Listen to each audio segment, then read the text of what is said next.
கர்த்தர் நல்லவர். ஹல்லேலூயா. ஏசாயா தீர்க்கதரிசன புஸ்தகம் 59வது அதிகாரம் அதனுடைய 19வது வசனத்தின் பிற்பகுதி. வெள்ளம் போல் சத்துரு வரும்போது கர்த்தருடைய ஆவியானவர் அவனுக்கு விரோதமாக கொடியேற்றுவார். ஹல்லேலூயா. இந்த மாதம் கர்த்தர் இந்த வார்த்தையை வாக்குத்தத்தமாக தந்தார். வெள்ளம் போல சத்துரு வரும்போது கர்த்தருடைய ஆவியானவர் அவனுக்கு விரோதமாக கொடியேற்றுவார். அன்று காலை வாக்குத்தத்த ஆராதனையில் இந்த வார்த்தையை நாம் கேட்டோம். நான் அதை ரிப்பீட் பண்ண விரும்பவில்லை, நமக்கு நேரம் இல்லாததுனால. அது யூடியூப்ல இருக்கும். கேட்காதவங்க நீங்க வீட்டில் போய் அதை கேட்கும்படி உங்களை அன்புடன் கேட்டுக்கொள்ளுகிறேன். இந்த முதல் நாளிலே 3 காரியங்களை உங்கள் மத்தியிலே சொல்லி ஜெபிக்க விரும்புகிறேன். முதலாவது, ஏன் ஜெயிக்க வேண்டும்? இரண்டாவது, எதை ஜெயிக்க வேண்டும்? மூன்றாவது, எப்படி ஜெயிக்க வேண்டும்? ஒவ்வொரு தலைப்புலையும் 5 பாயிண்ட் இருக்கு. அந்த 5க்குள்ள நிறைய இருக்கு. இந்த ஃபர்ஸ்ட் டேனால அது ஒரு இன்ட்ரோடக்ஷன் மாதிரி நான் சொல்லிட்டு நம்ம வருகிற நாட்களிலே ஒவ்வொன்றாய் கேட்க போகிறோம். ஆனா ஜெயிக்கணும் ஜெயிக்கணும் ஜெயிக்கணும். ஏன் ஜெயிக்கணும்? ரெண்டாவது, எதை ஜெயிக்கணும்? மூன்றாவது, எப்படி? ஏன் ஏன் எதை எப்படி? இந்த 3 காரியங்களை நாம் அறிந்தால்தான், அறிந்திருக்க வேண்டியது அவசியம். இல்லைன்னா சிலருக்கு தோக்கிறது ஒரு தோல்வியை குறித்து பயமே இருக்காது. ஏய், நீ 12th 2 பாடம் ஃபெயில், 2 பாடம் தான் ஃபெயிலா? அப்படி கேட்கிற நல்ல உள்ளங்களும் உண்டு. சிலருக்கு அதனுடைய தோல்வி, நான் எதுக்கு ஜெயிச்சு. சிலர்ட்ட, ஏய் நீ ஒழுங்கா படிச்சாதான் ஜெயிப்பேன்னு சொல்லுவாங்க. நான் ஜெயிச்சு என்னத்தை, நான் என்ன செய்ய போறேன்? பிரியமானவர்கள், நம்முடைய வாழ்க்கையில நம்ம ஜெயிக்க வேண்டியதின் அவசியத்தை கண்டிப்பாக அறியும். ஏன் ஜெயிக்க வேண்டும்? எதை ஜெயிக்க வேண்டும்? எப்படி ஜெயிக்க வேண்டும்? நல்ல கவனமாய் கேட்கும்படி அன்புடன் கேட்டுக்கொள்கிறேன். நீங்க இந்த வார்த்தைகள் எல்லாம் நோட்ஸ் எடுத்தா ரொம்ப நல்லது. கர்த்தர் உங்களை ஆசீர்வதிப்பாராக. ஏன் ஜெயிக்க வேண்டும் தெரியுமா? முதலாவது, நீங்க இந்த வெளிப்படுத்தின விசேஷத்துல சபைகளுக்கெல்லாம் சொல்லும் போது ஒரு காரியத்தை அங்க ரிப்பீட்டடா சொல்லுகிறதை பார்க்க முடியும். ஜெயம் கொள்ளுகிறவன் எவனோ அவனுக்கு கொடுக்கப்படும் கொடுக்கப்படும் கொடுக்கப்படும். அப்போ சுதந்தரிப்பதற்கு நாம் பிள்ளையானா மட்டும் போதாது, நான் ஜெயிக்கிற பிள்ளையா இருக்கணும். பிள்ளைகளானால் சுதந்திரருமாமே. ஆனா சுதந்திரிக்கிறோமா? சுதந்திரிச்சிருக்கிறோமா? இந்த தலைப்பு ஆண்டவர் தந்து, இந்த பாட்டை தந்து, இந்த செய்திகள்லாம் தரும்போது ஆவியானவர் என்னுடைய ஸ்பிரிட்ல தெளிவாய் எழுதின காரியம் ஒன்றுதான். இங்க பாரு, ஜெயிக்கிறவனுக்கு தான் என்கிட்ட இடம். லவோதிக்கா சபைக்கு சொல்லும் போது அதையும் சொல்லிட்டார். ஜெயம் கொள்ளுகிறவன் அவனோ அவனை என் கூட உட்கார வைப்பேங்கிறார். எனக்கு பிள்ளைகளாய் பிறந்தவர்கள் எத்தனை பேர்? அத்தனை பேர்ல ஜெயம் கொள்ளுகிறவன் அவனோ என் கூட உட்கார வைப்பேன். ஜெயிக்கிறவனுக்கு தான் இடம். நீங்க இந்த வெளிப்படுத்தின விசேஷத்தை ஃபர்ஸ்ட் இந்த சபைக்கு சொல்லுவார். எபேசு துவங்கி லவோதிக்கியா சபை வரைக்கும் நீங்க அந்த ஆர்டரை நீ வீட்டில் போய் ஹோம்ஒர்க் படிங்க. ஃபர்ஸ்ட் என்ன சொல்லுவார் தெரியுமா? பரதீசின் மத்தியில் இருக்கிற முதல்ல பழத்தை கொடுக்கிறார். லாஸ்ட் சபைக்கு தன் பக்கத்துல இடமே கொடுக்கிறார். ஒவ்வொன்றையும் இப்ப எக்ஸ்பிளைன் பண்ண டைம் ஆயிரும். நான் ஒரு இன்ட்ரோடக்ஷன் மாதிரி சொல்லிட்டு போறேன். இப்ப ஜெயிக்கிறவனுக்கு தான் கொடுக்கப்படும், ஜெயிக்கிறவனுக்கு தான் கொடுக்கப்படும். வந்துட்டேன், நான் 30 நாள் அட்டெண்ட் பண்ணேன், அதனால எனக்கு கொடுக்கப்படும். ஜெயிக்கிறவனுக்கு, ஜெயம் கொள்ளுகிறவன் எவனோ, நான் சுதந்தரிப்பதற்கு எனக்கு வாக்குத்தத்தம் இருக்கிறது. சூப்பர் ஆண்டவரே, உனக்கு அப்படி வச்சிருக்கிறேன், இப்படி வச்சிருக்கிறேன். ஓகே ஆண்டவர், அதை கொடுங்க ஆண்டவரே, நீ ஜெயிச்சுட்டு வா. ஜெயம் கொள்ளுகிறவன் எவனோ அவனுக்கு கொடுப்பேன் அப்படிங்கிறார். இப்ப சுதந்தரிக்க நாம் ஜெயிக்க வேண்டியது அவசியமா இருக்கு. நம்முடைய வாழ்க்கையை பார்க்கணும். எத்தனை வாக்குத்தத்தங்களை கேட்டிருக்கிறோம். போன ஆகஸ்ட் ஃபுல்லா என்னதான் கேட்டுட்டு இருந்தோம்? வாக்குத்தத்தம். வாக்குத்தத்தம் நமக்கு தான். நம் காதுகளிலே கர்த்தர் கேட்க பண்ணுகிறார்னா நமக்கு தான் தருகிறார். திரும்ப திரும்ப கேட்கிறார்னா உறுதிப்படுத்துறார். ஏய், இந்த வாக்குத்தத்தத்தை விட்டுறாத, உனக்கு தான். சுதந்தரிக்கிறோமா? சுதந்தரிக்கிறோமா? அதாவது என் காதினால் கேள்விப்பட்டு என் கண்களினால் காணவில்லை என்றால் என் வாழ்க்கை 50% தான்.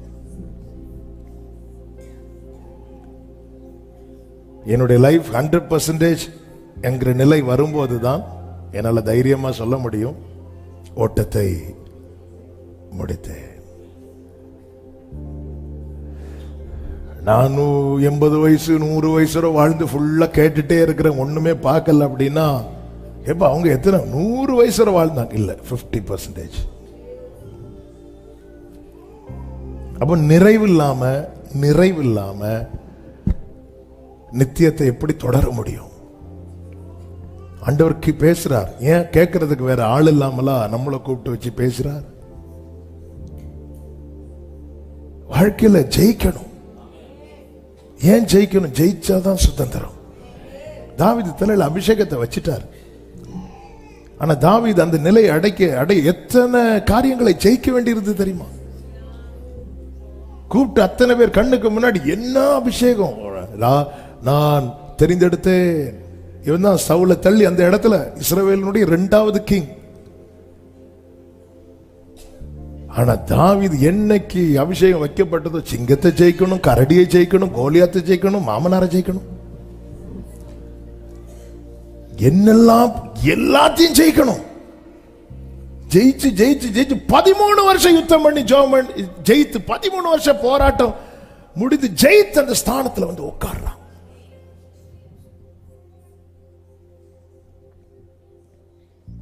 சுதந்திரிக்க ஜெயிக்கணும். 2வது, முன்னேறுவதற்கு யாத்திராகமம் 14:15 கர்த்தர் மோசேயை நோக்கி சொல்லுகிறார், நீ என்னிடத்தில் முறையிடுகிறது என்ன? புறப்பட்டு போங்கள் என்று இஸ்ரவேல் புத்திரருக்கு சொல்லு. ஆனா அவங்களுக்கு புறப்பட்டு போக முடியாம இருக்கிறாங்க. ஏன்னா பின்னாடி பார்வோன் நிற்கிறான், முன்னாடி சிவந்த சமுத்திரம் இருக்கிறது. முன்னேறுவதற்கு நம்ம ஜெயித்து தான் ஆகணும். இல்லைன்னா எகிப்தை விட்டு வெளியே வந்துட்டோம், ரட்சிக்கப்பட்டுட்டோம். நெக்ஸ்ட் அதே அனுபவம். நான் ரட்சிக்கப்பட்டாச்சு. ரட்சிக்கப்பட்ட கூட்டத்தில் ரட்சிக்கப்படுகிறவர்களை கர்த்தர் அனுதினமும் சபையில சேர்ந்தாச்சு. அடுத்து என்ன? அவர் வரும் நாளினில் என்னை கரம் அசைப்பார். எங்கெல்லாம் அசைப்பார்னு அடுத்து நெக்ஸ்ட் எங்க? அந்த புறப்பட்ட மீட்கப்பட்ட வேகத்துல வெளியே ஒரு ஜம்ப் பண்ணி வந்தோம். அடுத்த ஒரு ஸ்டெப் எடுத்து வைக்க முடியாம அதே இடத்துல நிக்கிறோம். தெரியுமா? நான் ஏன் ஜெயிக்கணும் தெரியுமா? எனக்கு ஒரு ட்ராக் கர்த்தர் போட்டு வச்சிருக்கிறார்ல, என்னால் அதுல நடக்க முடியணும். சிவந்த சமுத்திரத்துல என்னால நடக்க முடியணும். தண்ணீர் இல்லாத சூர் வனாந்தரத்துல என்னால நடக்க முடியணும். மாறா பக்கத்துல என்னால நடக்க முடியணும். இல்ல எனக்கு முடியாது. மேப் அவர் கையில இருக்கு. அதான் சொல்றார், நீ புறப்பட்டு போங்கள் அப்படிங்கிறார். முடியல ஆண்டவரே,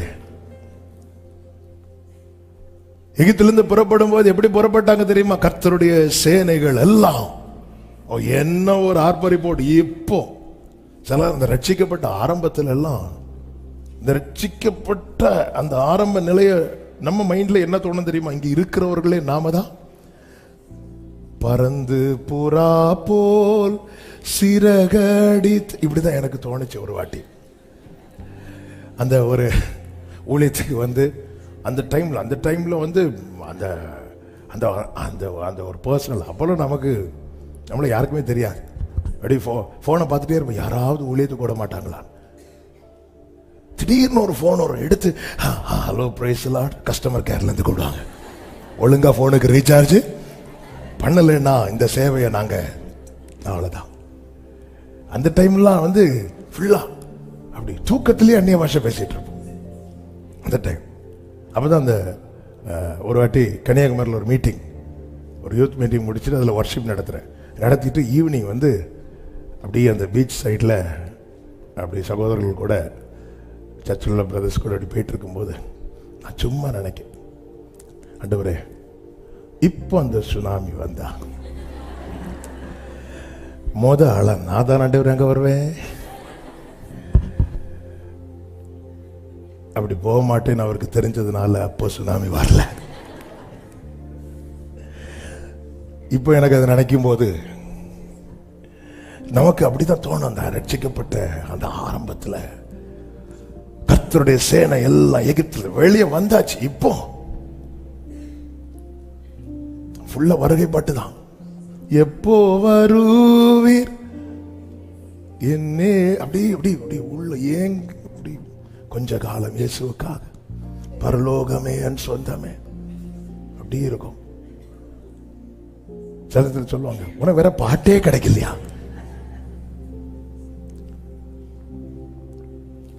அது நாள் போக போக போக நான் பாவி ஐயா என்னை தள்ளாதீரும் இப்படிலாம் எழுத வச்சார். போக போகதான் தெரியுது, என்ன நீ ஒரு இடத்துல ஜாமாகி நிக்கிற, ஏன் அடுத்த இடத்துல போக முடியல? நான் ரட்சிக்கப்பட்டு வெளியே வந்து சில இடத்துல ஸ்ட்ரகிள் பண்ணிட்டு இருக்கிறேன்ல. ஆண்டவர், நான் நினைச்சேன் இனி பிரச்சனையே இருக்காதுன்னு. அப்போதான் ஆண்டவர் எரேமியாவை கொண்டு சொல்லுகிறார், நீ காலாட்களோடு ஓடும் போதே சோர்ந்து போவாயானால். சிலர் பார்த்தா நான் ஜெயிக்கவே வேண்டாம், என்ன அடுத்த ஓட்டம் எங்க வச்சிருக்கிறாரு? குதிரைகளோடு. ஹல்லேலூயா, ஹல்லேலூயா, ஹல்லேலூயா. நீ காலாட்களோடு ஓடும் போதே சோர்ந்து போவாயானால் குதிரையோடு. ஆண்டவரே, அப்ப இது எனக்கு ரேஸ் இல்லையா? இது உனக்கு ரேஸ் இல்லப்பா, இது உனக்கு பிராக்டிஸ். உனக்கு ரேஸே இனிதான் இருக்கு.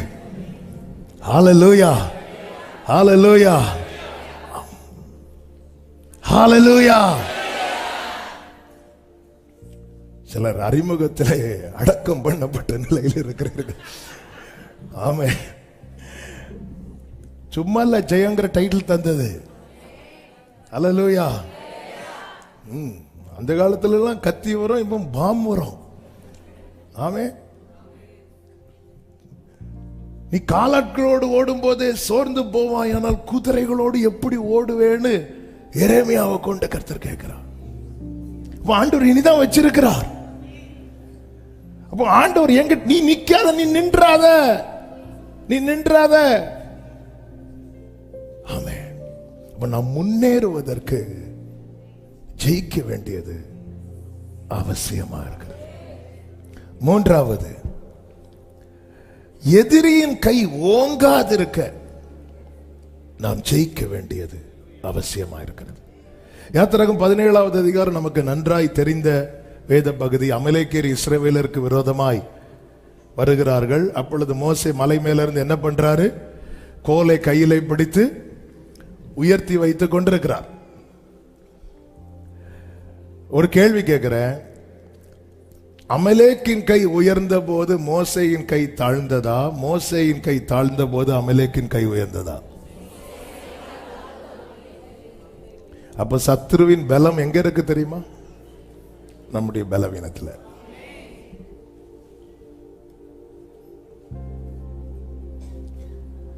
அமலேக்கின் கை உயர்ந்ததுனால மோசையின் கை தாழ்ந்தது என்று பைபிள்ல சொல்லப்படவில்லை. மோசையின் கை தாழ்ந்ததுனால. யாத்ராகமம் 17:11 மோசே தன் கையை ஏறெடுத்திருக்கையில் இஸ்ரவேலர் மேற்கொண்டார்கள். அவன் தன் கையை தாழ விடுகையில் அமலேக்கு எப்போ மேற்கொண்டான் தெரியுமா? மோசே தன் கையை தாழ விடுகையில். அப்ப நான் ஜெயிக்கணும். என் ஜெப ஜீவியத்தில் நான் ஜெயிக்கணும். என்னுடைய விசுவாச ஜீவியத்தில் நான் ஜெயிக்கணும். என்னுடைய பரிசுத்த ஜீவியத்தில் நான் ஜெயிக்கணும். அவன் பார்த்துட்டே இருக்கிறான், எப்படா இவன் கொஞ்சம் டிவேட் ஆவான். இந்த யுத்தம் அங்க முடியல. கர்த்தர் கடைசியில் என்ன சொல்லுவார் தெரியுமா? தலைமுறை தலைமுறைக்கும் யுத்தம் நடக்கும்ங்கிறார். அப்ப நான் ஜெயிக்கணும். என்னுடைய ஜெபம், என்னுடைய பிரேயர் லைஃப் ஃபெயிலியர் ஆயிடக்கூடாது. இந்த ஓபன் ஹார்ட் சர்ஜரி எல்லாம் நடக்கும்போது சில டைம் ஃபிளாப் ஆகும், அது சக்சஸ் ஆகாம போயிடும். அப்ப என்ன சொல்லுவாங்க தெரியுமா? அது ஹார்ட் ஃபெயிலியர் ஆயிட்டு அப்படிமா.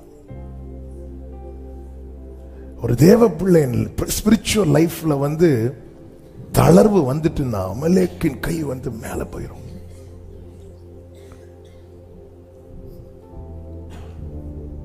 நம்ம என்ன நினைச்சிட்டு இருக்கிறோம்? இன்னைக்கு ஜெபம் பண்ணல, நாளைக்கு எங்க ஒருத்தருக்கு கை கொஞ்சம் இப்படி கீழே போச்சுங்க, 1 மணி நேரம் ஜெபிக்க முடியாம ஆச்சு பேதுருவுக்கு. அந்த இரவுலே விழுந்த, அந்த இரவு, அடுத்த நாள் அல்ல, அதே சேம் நைட்.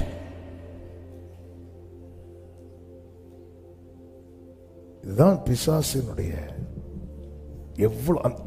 அவன் பேதுருக்கு இன்னொரு நாள்ல கண்ணி வைக்கல, அன்னைக்கு நைட்டே பார்த்துட்டு இருக்கிறான். எதிரியின் கை என் வாழ்க்கையிலே ஓங்கினால் என் வாழ்க்கையில் நான் விரும்பும்படியான ஒன்றுமே நடக்காது. எதிரியின் மேல் என் கை ஓங்கினால் என்னுடைய வாழ்க்கையிலே எல்லாமே என் மனதை மகிழ்விப்பதற்கு ஏதுவானதாய் மட்டுமே நடக்கும். காரணம், என்னை குறித்த தேவ திட்டத்தில் தீமை கிடையாது. நான் இந்த வேர்டை ரிப்பீட் பண்றேன். நம்ம லைஃப்ல சத்ருவின் கை ஓங்கினால் நம்ம மகிழும்படியாய் ஒண்ணு கூட நடக்காது. ஆனா எல்லாமே வழக்கம் போல நடக்கும். இஸ்ரவேல் ஜனங்கள் எகிப்துல சாப்பிட்டாங்கல்ல, தூங்குனாங்கல்ல, எல்லாம் செஞ்சாங்க. நிம்மதியா இருந்தாங்களா? இல்ல. வழக்க ரொட்டீனா நடக்கிறது நடக்கும். ஆனா மனசுல ஆளை பார்த்தாலே தெரியும், ஒரு சந்தோஷம் கிடையாது, ஒரு சமாதானம் கிடையாது. மேலோட்டமா சிரிச்சிட்டு போற எத்தனை பேரை பர்சனலா கூட்டு பேசி 5 நிமிஷத்துல அழுவாங்க தெரியுமா? 5 நிமிஷம் வேண்டாம், 2 நிமிஷம். எப்படி இருக்கீங்க, நல்லா இருக்கீங்களா அப்படி கேட்டாலே அழக்கூடிய எத்தனை பேர் இருக்காங்க. ஆனா வெளியே யாருக்கும் தெரியாது. மேலோட்டமா சிரிச்சிட்டு கார்ல தான் வருவாங்க, பைக்ல தான் வருவாங்க, நல்ல ட்ரெஸ் பண்ணிருப்பாங்க, அழகா இருப்பாங்க, எல்லாம் ரைட்டு தான். கொஞ்சம் கூப்பிட்டு எப்படிங்க இருக்கிறீங்க, நல்லா இருக்கிறீங்களா நீங்க, அவ்வளவுதான் ஓன அழ ஆரம்பிச்சிருவாங்க. நம்ம லைஃப்ல வேதம் என்ன சொல்லுகிறது? உம்முடைய கூடாரம் சமாதானத்தோடு இருக்க காண்பீர். அது மிஸ் ஆச்சுன்னா சத்துரு அமலேக்கின் கை எங்கேயோ ஓங்கிட்டு, அப்ப நாம செய்ய வேண்டியது என்ன தெரியுமா? ஆண்டவர் அந்த கை அடியும், அந்த கைய அப்படி திருக்குங்க, அந்த கைய இந்த கைய உயர்த்துங்கப்பா.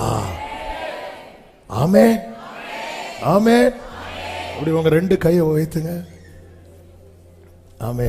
என்ன ஒரு கீழ்ப்படிதல். அப்படியே ஆண்டவர்கிட்ட சொல்லுங்க, இந்த கையை உயர்த்துங்க ஆண்டவரே, இந்த கையை பலப்படுத்துங்கப்பா, என் கையை பலப்படுத்துங்க ஆண்டவரே. இது எதை காட்டு தெரியும்? நம்முடைய செய்கை எல்லாமே இந்த கையை வச்சுதான் செய்யறோம். ஆண்டவரே, என் பிரேயர் லைஃப், ஆமா, என்னுடைய விசுவாச ஜீவியம் நான் தளர்ந்து போறேன்ப்பா. நான் தளர்ந்தேன்னா எனக்கு தெரியுது. கீழே பாருங்க, இல்ல சில காரியங்கள் வந்து நமக்கு அவ்வளவு ஃபைட் பண்ணிட்டு இருக்கிறார் யோசுவா. ஆனா ஜெயம் யோசுவாக்கு ஃபைட்டை வச்சு கிடையாது, மோசேக்கு கையை வச்சுதான் இருக்கு. இல்ல எப்படி இருக்கும்? யோசுவா அங்க இருந்து எப்படியெல்லாம் ஃபைட் பண்ணிருப்பார். கத்தி எடுத்து குறி பார்ப்பார். யோசுவாவே, நீ பார்க்கிற குறியில கிடையாது. அங்க ஒருத்தர் இப்படியும் பாரு இப்படியும் பாரு இப்படியும் பாரு. யோசுவா ஒருவேளை நினைச்சிருப்பார். அதே இப்படி இப்படிதான் கொஞ்ச நேரம் கழிச்சு வேலைக்காகாம ஆச்சு. என்னாச்சு? யோ தாத்தா, பிரியமானவர்களே, எதுக்கு இதை சொல்றேன் தெரியுமா? உங்க ஜெபம் உங்க குடும்பத்துக்கு ரொம்ப ரொம்ப ரொம்ப. உங்க புருஷன் நல்லா சம்பாதிக்கலாம், ஆனா உங்க ஜெபம் இல்லைன்னா முடியாது. உங்க பிள்ளைங்க நல்லா படிக்கலாம், உங்க ஜெபம் இல்லைன்னா முடியாது. இதை தெரிஞ்சுக்கணும். மோசைக்கு போய் யுத்தம் பண்ண முடியாது. மோசைக்கு நடக்கணும்னா கையில ஒரு கோல் வேணும். ஆனா மோசைக்கு ஜெபம். நான் ஏன் ஜெயிக்கணும்? என் மேல சத்துருவின் கை ஓங்கிடக்கூடாது. சத்துருவின் கை என் மேல ஓங்கினா என்ன ஆகும்? சிம்சோன்ட்ட கேளுங்க, அழகா சொல்லி தருவார், டீட்டெயிலா சொல்லி தருவார். சத்துருவின் கை நம்ம குடும்பத்தில் ஓங்கிடக்கூடாது. ஜெயிக்கணும். எதில்? நம்முடைய ஜெப ஜீவியம். ஆமென். சொல்லுங்க, டெய்லி மினிமம் 1 மணி நேரமாவது ஜெபித்து தான் ஆக வேண்டும். நான் இப்ப கையெல்லாம் தூக்க சொல்ல மாட்டேன், ஆனா நீங்க யோசிங்க, என்னால மினிமம் 1 hour பிரேயர் பண்ண முடியுதா? எப்படி வந்துட்டார் பாருங்க ஆண்டவர். பேதுருட்ட வந்து 1 மணி நேரம் என்னோடு விழித்திருக்க கூடாதா அப்படின்பாரு. At least 1 hour.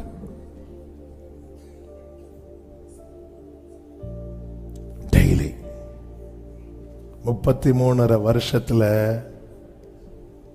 1 மணி நேரம் ஜெபம் போச்சு ஒருவனுக்கு. இடறிட்டான். சாரி, 3.5 வருஷம். இயேசுவோட பேதுரு இருந்து 3.5 வருஷத்துல 1 மணி நேரம் ஜெபம் போச்சு. அப்படி பார்த்தா நம்ம எத்தனை முறை இயேசுவை எத்தனை இடங்கள்ல மறுதலித்திருக்கிறோம் தெரியுமா? நம்முடைய வார்த்தையினால, நம்முடைய செயல்களினால, நம்முடைய பார்வையினால, நம்முடைய கிரியைகளினால. பேதுருவுக்கு தான் மறுதலிக்கிறதை கூட உணராம இருந்தான். அதனாலதான் சபிக்கவும் தொடங்கினான் என்று பைபிள்ல இருக்கு. சேவல் கூவுனதுதான் அவன் தன்னுடைய நிலையை உணர்றான். சேவல் கூவுறதும் இயேசு திரும்பி பார்க்கிறார். என்ன டைமிங்!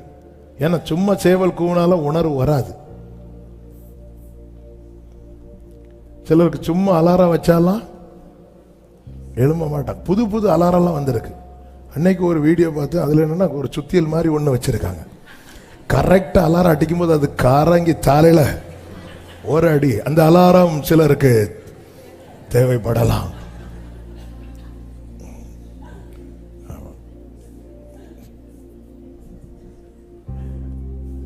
சேவல் கூவுனதும் இயேசு திரும்பி பார்த்தா. சேவல் கூவுறத கர்த்தர் அடையாளமா வச்சிருந்தா. அந்த காலம், அந்த நேரம், டைமிங். அப்போ அதுல கூட ஒரு சத்தியத்தை ஆண்டவர் சொல்றாரு பாத்தீங்களா? சேவல் கூறதுக்கு முன்னாடி உள்ள டைம் தான் பேதுருவே உனக்கான சோதனை. சாத்தான் வந்து பெர்மிஷன் கேட்கிறான், கொடுக்கப்பட்ட அந்த சோதனைக்கான பீரியட். அதுக்குள்ள நீ எஸ்கேப் ஆறதுக்கு 1 hour பிரேயர் போதும். பேதுருவே 1 hour பிரேயர் பண்ணிரு. ஏன்னா சேவல் கூவிட்டுனா என் பார்வை வந்துடும், திருப்பி நீ என் கண்ட்ரோலுக்குள்ள வந்துருவேன். இது உனக்கான டெஸ்டிங் பீரியட். சேவல் கூவுறதுக்கு முன்னாடி அந்த அந்த நேரம் இது ராக்காலமா இருக்கிறது. ஏன்னா இயேசுவை பிடிக்கிறாங்க, ராக்காலமா இருக்கிறது. ஒன்னு அந்த உபத்திரத்தின் குகையில போடுற டைம் அது. அது உனக்கான பீரியட், சோதனை காலம் அது. இயேசு கிறிஸ்துவை பிசாசானவன் சோதிக்கும்படி ஆவியானவர் கொண்டு போனார் இருக்குல்ல, அதே மாதிரி பேதுருவே உனக்கு ஒரு டைம் இது. யோபுக்கு ஒரு டைம், யோபுக்கு ஒரு டைம் கொடுக்கப்பட்டது அல்லவா? பேதுருவே உனக்கு ஒரு ஃபுல் நைட்டு கூட கொடுக்கல. பேதுருவே காலையில சேவல் வந்து எத்தனை மணிக்கு போவோம்? சேவல் நமக்கு சேவல் நமக்கு சேவலை சாப்பிட்டுதான் பழக்கம். எத்தனை மணிக்கு கூன்னு சொல்லும்போது அப்படி ஒவ்வொருத்தரா சில சொல்றாங்க, நீ 3 சொல்லு, நீ 4 சொல்லு, நான் 5 சொல்றேன், 2 3ல 1.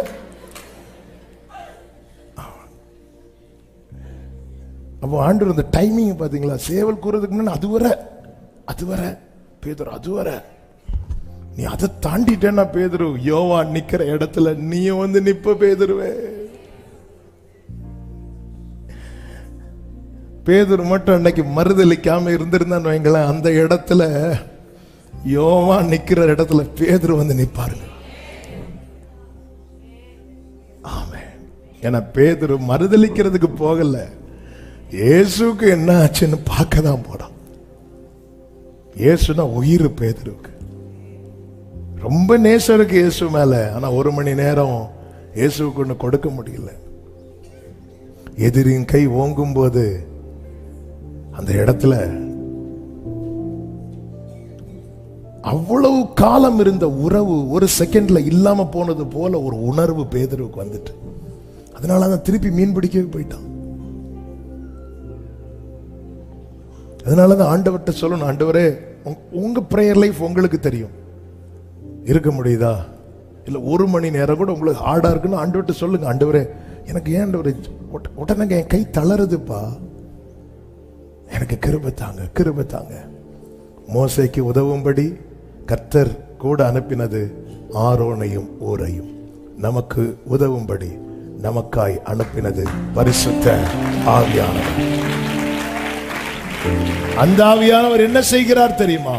வாக்கு கடங்காத பெருமூச்சுகளோடு நமக்காக வேண்டுதல் செய்கிறார். என் சுயபலத்தால் ஒன்றும் செய்திடே, அதை நீ நன்றாய் அறிவே. என் சுயபலத்தால் ஒன்றும் செய்திடே, அதை நீ. அப்படியே கைகளை உயர்த்தி ஆண்டவரை பார்த்து கேளுங்க. பலத்தால் எல்லாம் கிருபையா. நம்முடைய வாழ்க்கையில சத்துருவின் கை ஓங்குமானால் நமக்கு பிடிக்கிற மாதிரி ஒண்ணுமே நடக்காது. நமக்கு பிடிச்சவங்க தான் சுத்தி இருப்பாங்க, ஆனா நமக்கு பிடிக்கிறது மாதிரி ஒண்ணுமே நடக்காது. சத்தியத்தை நல்லா அறிந்து கொள்ளும். ஆமென். இந்த பார்வோன் வந்து இஸ்ரவேலரை வேலை செய்ய விட்டுட்டு என்ன பண்ணுனா அவங்களுக்கு வலிக்கும், அதை பார்த்து பார்த்து பிளான் பண்ணி வைக்கல உருவிட்டான். ஏன்னா மிருக ஜீவன்களுக்கு மிருக ஜீவன்களை வச்சு வேலை பார்க்கணும். மிருக ஜீவன்கள் அதுக்கு வைக்கல இல்லைன்னா அதுக்கு முடியாது. அதுக்கு முடியலைன்னா இவங்க கூட பிரச்சனை படும். இவங்களுக்கு எசைஞ்சு கொடுக்காம வேலை நடக்காது. வேலை நடக்காம இவங்க மேல அடி விடும். பாத்தீங்களா அவனுடைய பிளான? பாத்தீங்களா? என் வாழ்க்கையிலே சத்துருவின் கை வாங்க கூடாது. அதுக்கு நான் என்ன செய்தாகணும்? ஜெயிக்கணும், ஜெயிக்கணும். 4வதாக ஏன் ஜெயிக்க வேண்டியது அவசியம் என்றால் நாம் செய்ய வேண்டியவைகளை செய்து முடிக்க. அப்போஸ்தலர் 16வது அதிகாரம் 17, 18, 16, 17, 18 வசனங்களிலே பவுல் ஜெபம் பண்ணுவதற்கு, பவுலும் சீலாவும் ஜெபம் பண்ணுகிறதுக்குன்னு ஒரு இடத்துக்கு போறாங்க. போகும்போது அங்க குறி சொல்ல ஏவுகிற ஆவியை கொண்டிருக்கிற ஒருவள் வந்து எதிர்பட்டாள் என்று சொல்லப்பட்டிருக்கிறது. அவள் என்ன செய்தாளாம்? 17வது வசனம், அவள் பவுலையும் எங்களையும் பின்தொடர்ந்து வந்து. பவுல கர்த்தர் கொண்டு வந்திருக்கிறார், அவர் ஜெபிக்கிறதுக்காக போறாங்க, அவரை ஃபாலோ பண்றார். ஏன்னா ஒரு காரியத்தை செய்யணும்னு போனா அந்த காரியத்தை செய்ய விடக்கூடாது. இதான் சாத்தானுடைய வேலை. பின்தொடர்ந்து வந்து ஃபாலோ பண்றார். நீங்க ஆண்டவருக்கு அடுத்த காரியத்தை செய்ய ஆரம்பிக்கும் போது தான் சாத்தான் உங்களை ஃபாலோ பண்ணுவோம். பிரச்சனையே உங்களை அப்பதான் துரத்த ஆரம்பிக்கும்.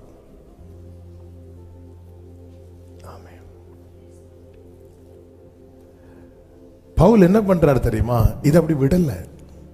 விட்டா பாதிப்பு. நாளைக்கு நான் ஓட்டத்தை முடித்தேன்னு சொல்ல என்னால முடியாம ஆயிரும். பவுல் என்ன பண்றார்?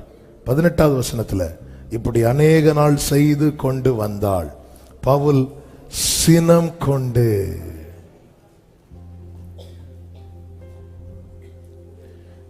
திரும்பி பார்த்து, நீ இவளை விட்டு புறப்படும் பொழுது இயேசு கிறிஸ்துவின் நாமத்தினாலே உனக்கு கட்டளை இடுகிறேன் என்று அந்த ஆவியுடனே. பவுலுக்கு கோபம் யார் மேல? ஆள் மேலையா ஆவி மேலையா? நமக்கு கோபம், அதனாலதான் ஆவி போக மாட்டேங்குது.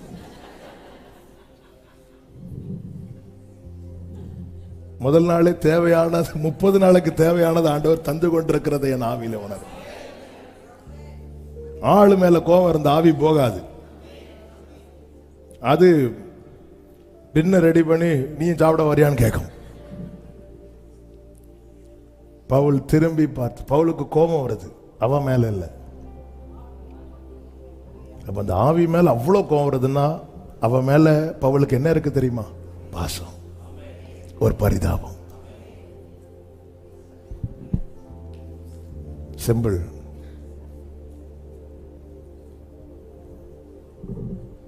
நாம செய்ய வேண்டியதை செய்யணும்னா நமக்கு யுத்தம் மாம்சத்தோடும் இரத்தத்தோடும் அல்ல.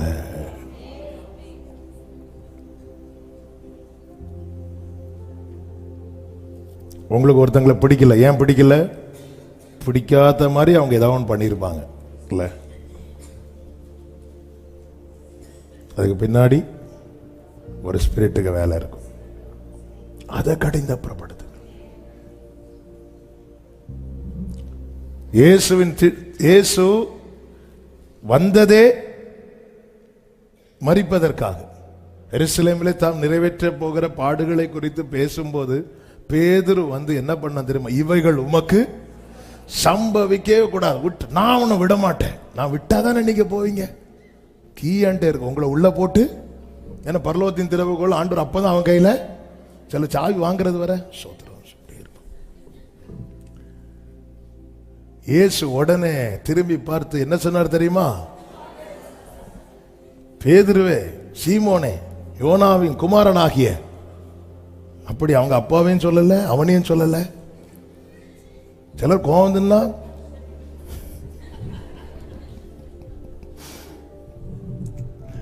எனக்கு பின்னாக போ சாத்தானே. ஆவி போச்சு, ஆள் இருந்தான்.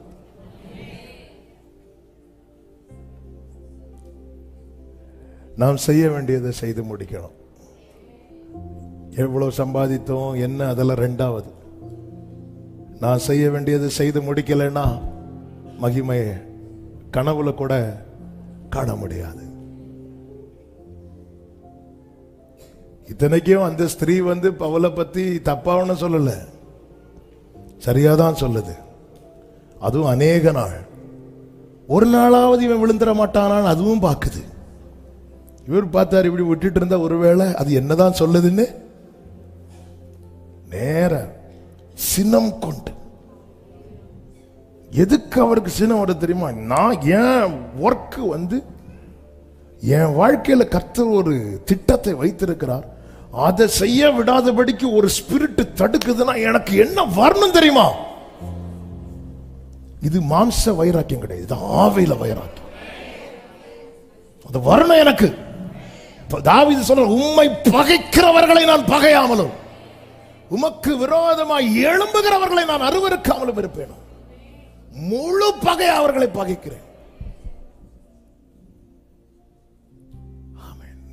அந்த அந்த அந்த வைராக்கியம் வரணும். மாம்ச வைராக்கியம் வந்தா ஆவி பறந்துட்டு இருக்கும், ஆளு அவுட்டு, காயின மாதிரி ஆயிரும். உன் சகோதரன் எங்க? நான் என்ன அவனுக்கு காவலாளியோ? நான் வச்சுக்க ஒரு அடையாளம். ஐயோ ஆண்டவரே, தாங்க முடியல. நம்ம ஜெபமே ஆவியை விரட்டதுக்கான ஜெபமா, ஆளை தூக்குறதுக்கான ஜெபமா?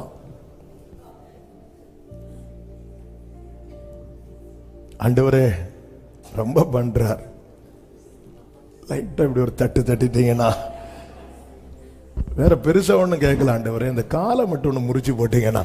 ஒரு சகோதரி இப்படியே என்கிட்ட சொன்னாங்க, இன்னொரு சிஸ்டர் பார்த்துட்டு இருக்காங்களான்னு தெரியல, எங்கேயோ ஏதோ ஒரு சிஸ்டர். ஓகே, அவங்க சொன்னாங்க, பாஸ்டர் என் புருஷன் என்ன அடிச்சுட்டான் பாஸ்டர்.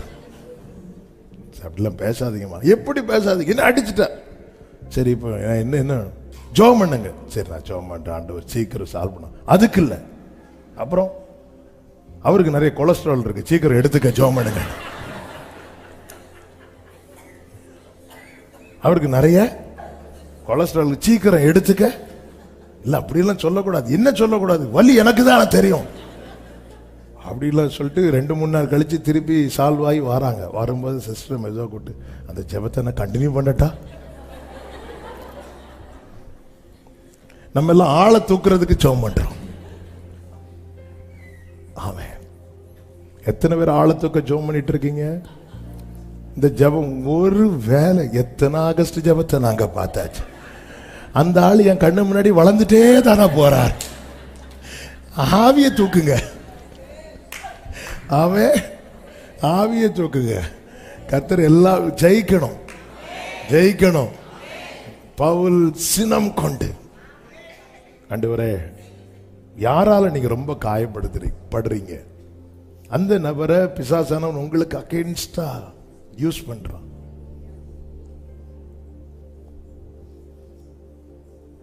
ஆமே. எங்க தாவீதையே சாத்தான் ஏவனான் பைபிள்ல இருக்கு. பேதுருவையே பிடிக்க வரான். மார்பிள் சாய்ந்திருந்த யோவானை பார்த்து கர்த்தர் கேட்டார், உனக்குள்ள என்ன ஆவிப்பா இருக்கு? அப்ப நம்ம மாம்சத்துக்கு இடம் கொடுத்தாலே நம்மளை அறியாம பிடிச்சிருவான். அதுக்கப்புறம் நம்ம வெளிப்படுகிறதுல மாம்ச கிரியைகளா இருக்கும். அதனாலதான் பவுல் நிதானித்து எடுத்த உடனே அப்பாலே போடலாம், நிதானித்து இப்படி அணைய பார்த்து பார்த்து பார்த்து பார்த்து ஜோம் பண்ணி ஸ்பிரிட்ல முதல்ல அவர் என்ன பண்றாருன்னா அதை உணர்ந்து கொள்றார். பவுலுக்கு டைம் எடுத்து பார்த்த உடனே தீர்க்க தரிசனம் சொல்லல பவுல். அது இப்போ உள்ள கிருபை பெற்றவங்க தான் அப்படி இருக்கிறாங்க. பவுல்லாம் மெதுவா பொறுமையா இருந்து டைம் எடுத்து அநேக நாள் பார்த்துட்டு மெதுவா இருந்து அவன் ஆவியில இப்போ ஹோலி ஸ்பிரிட் இடைப்படுறார். இப்போ பவுல் ஆவியில சினம் கொள்றா அப்படின்னாலே உள்ள இருந்து யார் கோவப்படுறா தெரியுமா? ஆவியானவர். என் மாம்சம் கோவப்படாம அடங்கிச்சுன்னா உள்ள இருக்கிற ஆவியானவர் கோவப்படுவார்.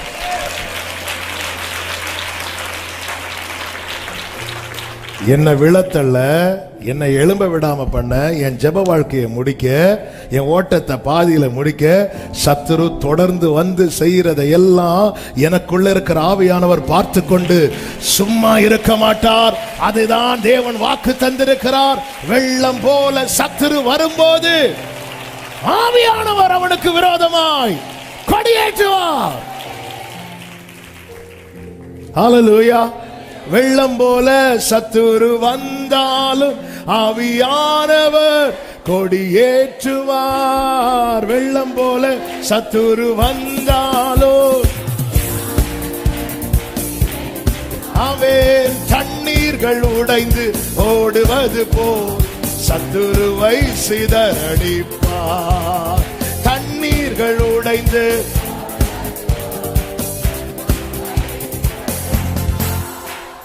ஜெயமே ஜெயமே ஜெயமே, ஜெயித்தவரால் நமக்கென்றும் ஜெயமே, இயேசு நாமத்தாலே என்றும் ஜெயமே, இனி தோல்வி நமக்கில்லை. ஜெயமே ஜெயமே ஜெயமே ஜெயமே.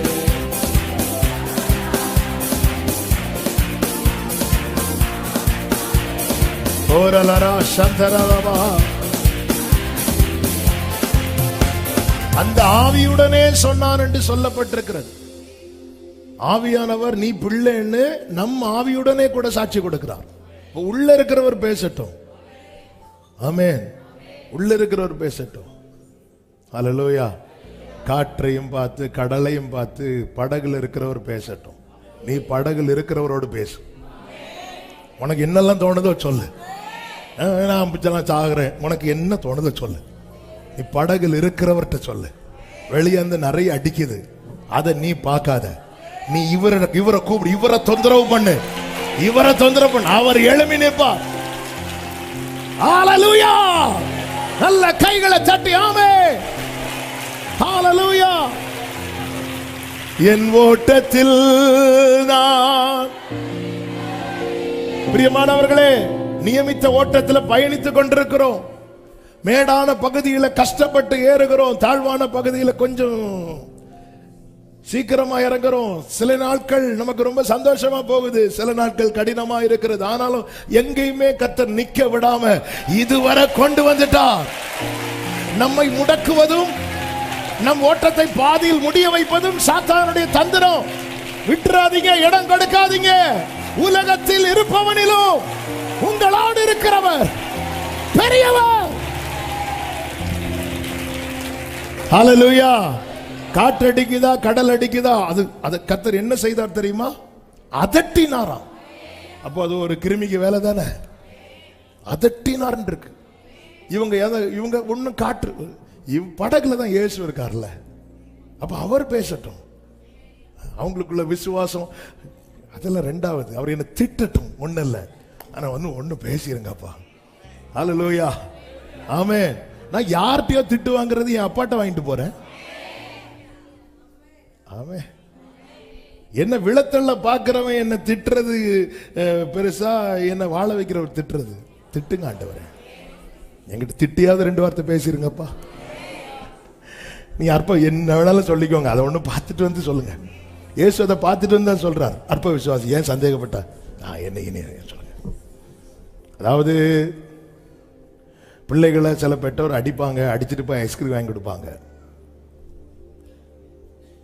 இப்படி ஒரு வாட்டி நடக்கும், 2 வாட்டி நடக்கும். 3வது வாட்டி கோவத்தில் அப்பா அடிச்சுட்டாருங்களா, அந்த பிள்ளை அழுதுட்டு சரி நமக்கு தான் ஐஸ்கிரீம் கிடைக்கும்ல, இக்காலத்து பாடுகள் இனி வெளிப்பட போகும், இனி கிடைக்க போகும் ஐஸ்கிரீமுக்கு.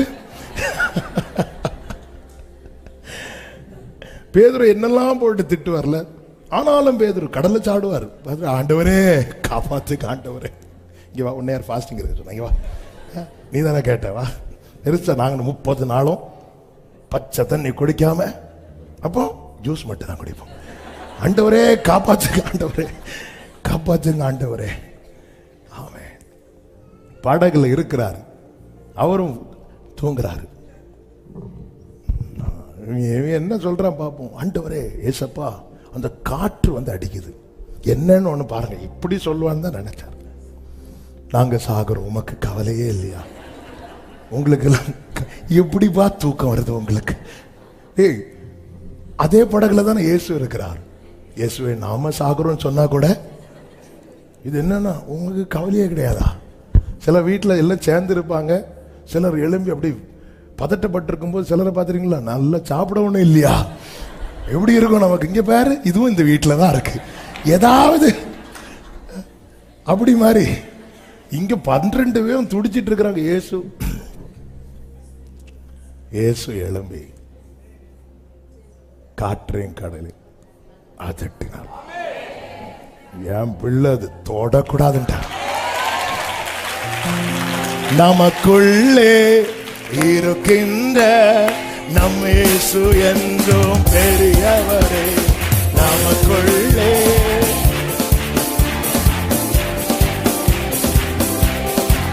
ஓ நாம் அறியாததும் நமக்கு எட்டாததுமான,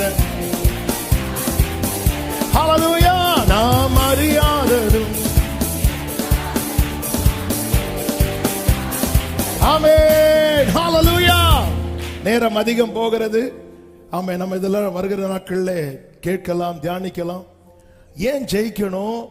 நாம் செய்ய வேண்டியவைகளை செய்து முடிக்க, நம்முடைய ஓட்டம் தடையில்லாமல் முன்னோக்கி செல்ல. 5வதாக ஏன் ஜெயிக்கணும்னா, மீண்டும் அடிமைப்படாதிருக்க.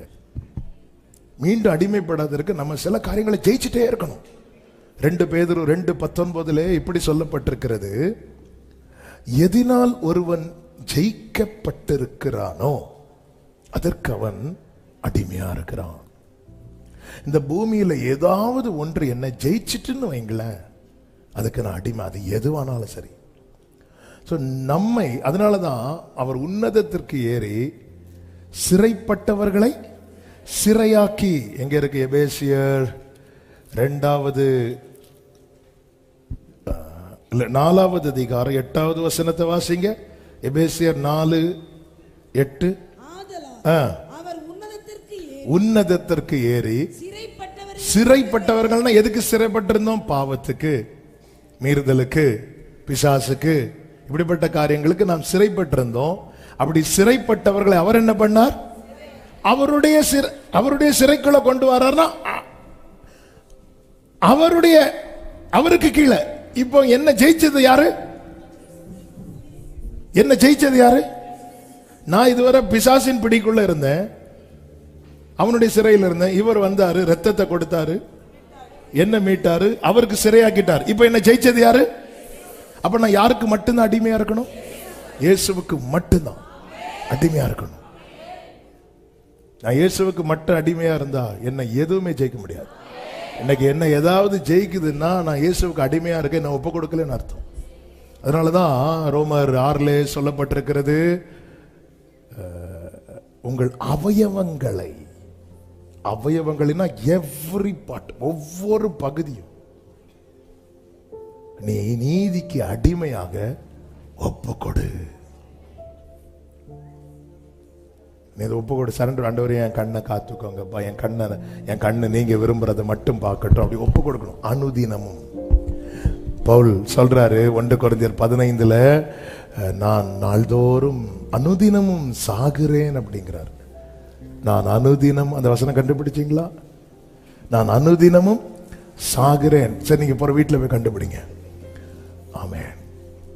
அப்போ டெய்லி ஏன்னா நான் என்னை வேற ஏதாவது ஜெயிச்சிட்டுன்னு வைங்களேன். பெலிஸ்தியன் சிம்சோன்ட்ட தோற்றான் ஜெயித்தான். பெலிஸ்தியன் சிம்சோன்ட்ட தோற்றான்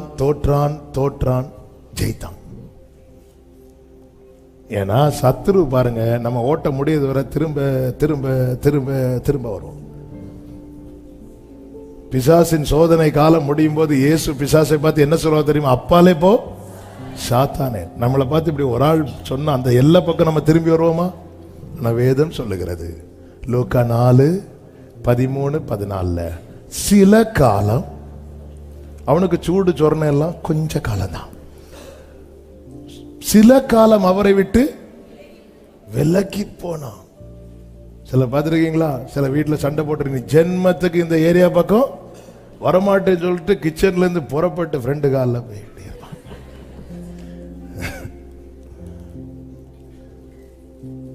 சில காலம் அவர் அப்படி சொல்ற, அப்பாலே போ சாத்தானே. நம்மளெல்லாம் யாராவது இப்படி ஒரு இடத்துல இருந்து சொல்லிட்டாங்கன்னா நம்ம மனசு என்ன சொல்லும் தெரியுமா? இனி ஜென்மத்துக்கு இந்த ஏரியாவுக்கு சிலர்லாம் சொல்லுவாங்க, செத்தாலனா வரமாட்டேன். செத்தா நீ எப்படி வருவ? செத்தாலும்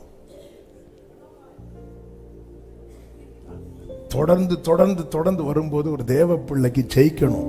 ஆண்டவரே நான் உங்க சிறைக்குள்ளதான் இருக்கணும். அப்படியே கையை உயர்த்தி இந்த வார்த்தைய அப்பா கிட்ட சரண்டர் பண்ணி சொல்லுங்க. அப்பா நான் வேற எந்த சிறைக்குள்ள இருக்க கூடாதுப்பா, உங்க சிறைக்குள்ள மட்டும்தான் இருக்கணும். என்ன விட்டுறாதீங்கப்பா. அவருடைய சிறைக்கு ஒரு பெயர் உண்டு, அதான் கிருபை. அல்லேலூயா. இந்த கிருபை என்னும் ஜெயிலுக்குள்ள நான் இருப்பேனாக. அல்லேலூயா. ஆமென். எதை எல்லாம் ஜெயிக்க வேண்டும் என 5 காரியத்தை நான் சொல்றேன், டீட்டெயிலா சொல்லல. ஆமென். எதையெல்லாம்? 1, சாத்தானை ஜெயிக்கணும். இந்த சாத்தானுக்கு வேதத்தில் கொடுக்கப்பட்ட பெயர்கள் நம்ம ஒரு பைபிள் ஸ்டடியில கேட்டோம்.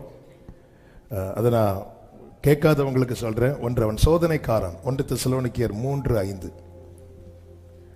சோதனைக்காரன். வெளிப்படுத்தல் 12:10 குற்றம் சாட்டுகிறவன். 1 பேதுரு 5:8 விழுங்குகிறவன். எவனை விழுங்கலாம் என்று வகை தேடி விழுங்கிருவான், விட்டா விழுங்கிருவான். அடுத்து கொலைபாதகன். யோவான் 8:44 கொலைபாதகன். 2 கொரிந்தியர் 6:15 பேலியாள்னா தீமை நிறைந்தவன். கிறிஸ்துவுக்கும் பேலியாளுக்கும் இசை வேது. அதான் பைபிள் பேலியாளின் மக்கள் அப்படின்னு சொல்லப்பட்டிருக்கும். ஏன்னா அவனுடைய பிடியில் இருக்கிறவங்க. அப்படிப்பட்டவங்க யாரு தெரியுமா? பேலியாளின் மக்கள். 2 சாமுவேல் 23:6 சொல்லப்பட்டிருக்கிறது, பேலியாளின் மக்கள் அனைவருமோ கையினால் பிடிக்கப்பட கூடாததாய் எரிந்து போடப்பட வேண்டிய முள்ளுக்கு சமானமானவர்கள். அதனாலதான் சொல்றேன், ஆண்டவருடைய பிடியில மட்டும்தான் இருக்கணும். ஆண்டவருடைய பிடியில இருந்தா கிரீடம், பிசாசின் பிடியில இருந்தா முள்ளு. முட்களுக்குள்ளே லீலி புஷ்பம் எப்படி இருக்கிறதோ அப்படியே எருசலேம் குமாரத்திகளுக்குள்ளே எனக்கு பிரியமானவள் இருக்கிறாள். அதன் அர்த்தம் என்ன? மீதி எல்லாரும் வேற பிடியில இருக்கிறாங்க, ஆனா இந்த பிரியமானவள் மட்டும் என் பிடியில இருக்கிறா. இந்த சாத்தானை ஜெயிக்கணும். ரிசல்ட் எப்படி இருக்கணும் தெரியுமா? நம்ம லைஃப்ல ரிசல்ட், ஜீசஸ் லைஃப்ல ரிசல்ட், சாத்தானுக்கும் ஜீசஸுக்கும் யுத்தம், வார். ரிசல்ட் என்ன தெரியுமா? அவருடைய கால் கீழே சாத்தானுடைய தலை இருந்துச்சு.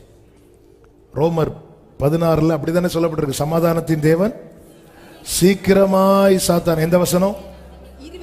16-20 வாசிங்க. சமாதானத்தின் தேவன் சீக்கிரமாய் சாத்தானை உங்கள் கால்களின் கீழே நசுக்கி போடுவார். ஆமென். இதான் நம்ம ரிசல்ட்டாவும் இருக்கணும், சீக்கிரமாய்.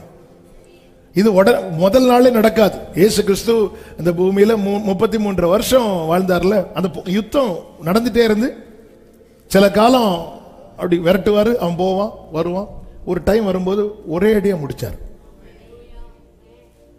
அவன் யுத்தம் நடந்துட்டு இருக்கும், ஆனா ரிசல்ட் எப்படி இருக்கணும் தெரியுமா? அவன் கால் கீழ் நம்ம தலை கிடையாது,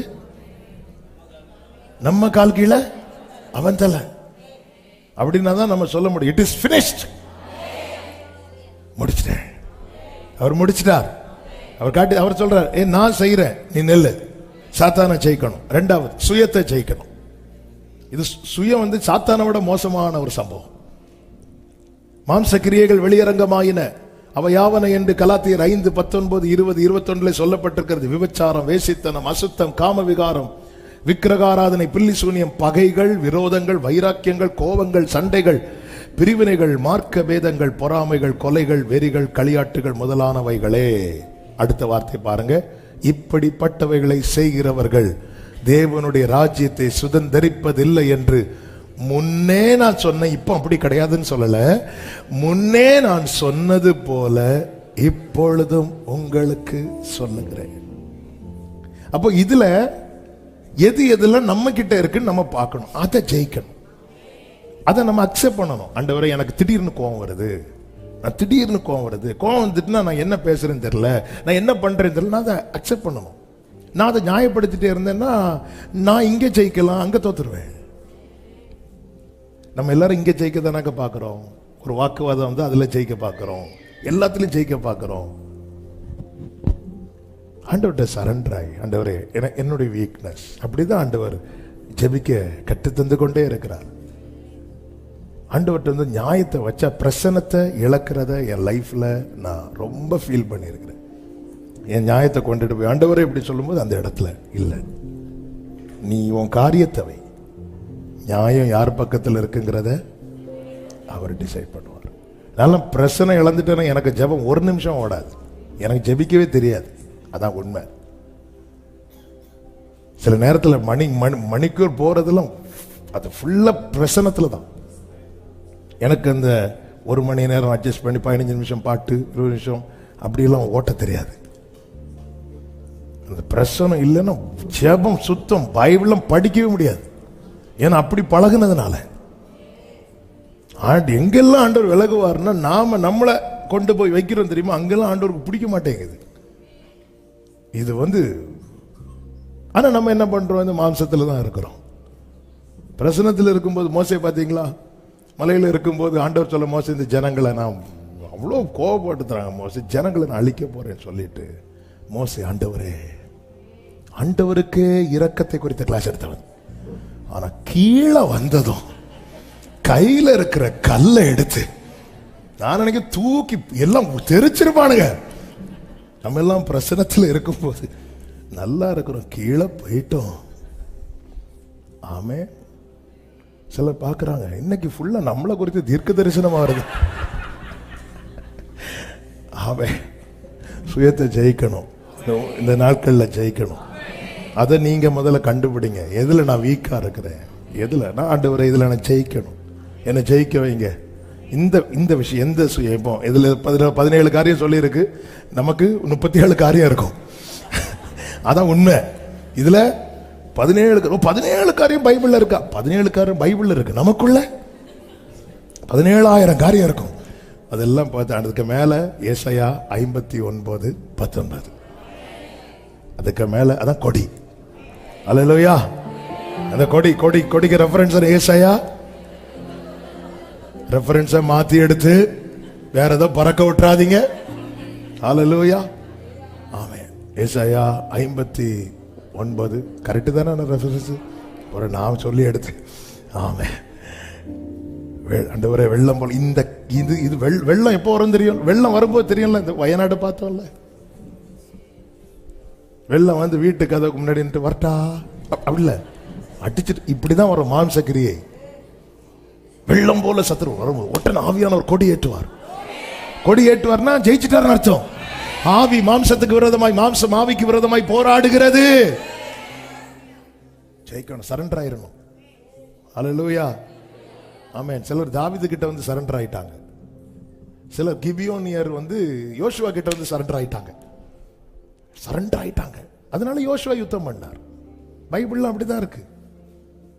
ஒவ்வொருத்தர் வந்து நீங்க பைபிள் அந்த எதுக்கு இந்த சரித்திரம் சரண்டர், இப்போ ஒருத்தங்க கிட்ட வந்து சரண்டர் ஆயிட்டாங்கன்னா அவங்க இவங்களுக்காக ஃபைட் பண்றாங்க. கிபியோனியர் வந்து யோசுவா கிட்ட வந்துட்டாங்க. நாங்க பயந்து தான் வந்துட்டோம்ப்பா. இப்ப கிபியோனருக்கு எதிராக யுத்தம் வருகிற செய்தி வந்து யோசுவா போற ஃபைட் பண்றார். ஒரு மனிதனை அவங்க கிட்ட அடைக்கலமாய் வந்தவனுக்காக ஃபைட் பண்ண போகும்போது நமக்காய் அனுப்பப்பட்ட ஆவியானவர் என் சுய பலத்தால் ஒன்றும். ஆண்டவரே, இந்த விஷயத்துல நான் ரொம்ப வீக்கா இருக்கிறேன். பவுல் சொல்றார், பவுல் சரண்டர் ஆனார்லங்க. நிர்பந்தமான மனிதன். அவர் சொல்ற, நான் விரும்புறதை செய்யாம விரும்பாததை செய்யற யார் இந்த பாவ சரீரத்திலிருந்து என்னை விடுவிக்க கூடும். சரண்டர் ஆயிட்டாரு. ஆவியானவர் டேக் கேர் பண்ணிட்டார். அவ்வளவுதான். வா பவுலை, நான் பார்த்துக்கிறேன். அந்த பவுல் சொல்லுகிறார், இவைகள் எல்லாவற்றிலும் இருந்து கிறிஸ்துவின் அன்பை விட்டு என்னை பிரிக்க மாட்டாதென்று 7 புலம்பினார். ரோமர் 7 புலம்பினார். ரோமர் 8 பிரகடனப்படுத்துகிறார். ஹல்லேலூயா. ரோமர் 7 புலம்புறார். நான் என்ன, என் சரீரத்தில் ஒரு பாவ பிரமாணம் இருக்கு. எனக்கு கொடுக்கப்பட்டது நியாய பிரமாணம். எனக்கு மனப்பிரமாணத்துல என் மனசாட்சிக்கு ஒரு பிரமாணம் இருக்கு, நியாய பிரமாணம் இருக்கு. ஆனா நான் ஏன் விரும்பாதது செய்யறேன்னா என் அவயவத்துல என்ன இருக்குன்னா பாவ பிரமாணம் இருக்கு. அப்படி கத்துறாரு. நிர்பந்தமான மனிதன் நான். ரோம சட்டத்துல இப்பெல்லாம் சட்டங்கள்லாம் லகுவா இருக்கு. அந்த காலத்துல ரொம்ப கொடூரமான சட்டங்கள்லாம் உண்டு. அதுல ஒரு தண்டனை எப்படி தெரியுமா? ஒருத்தனுக்கு மரண தண்டனை கொடுக்கும் போது அவனை ஒரு 3 நாள் ஒரு பாதாள அறையில அடைச்சி வைப்பாங்களாம். அங்கே எலும்பு கூடுகள் இப்படிதான் இருக்கும். சாப்பாடை ஒன்றும் கொடுக்க மாட்டாங்க. அதுக்கப்புறம் அவனை வெளியே கொண்டு வருவாங்க.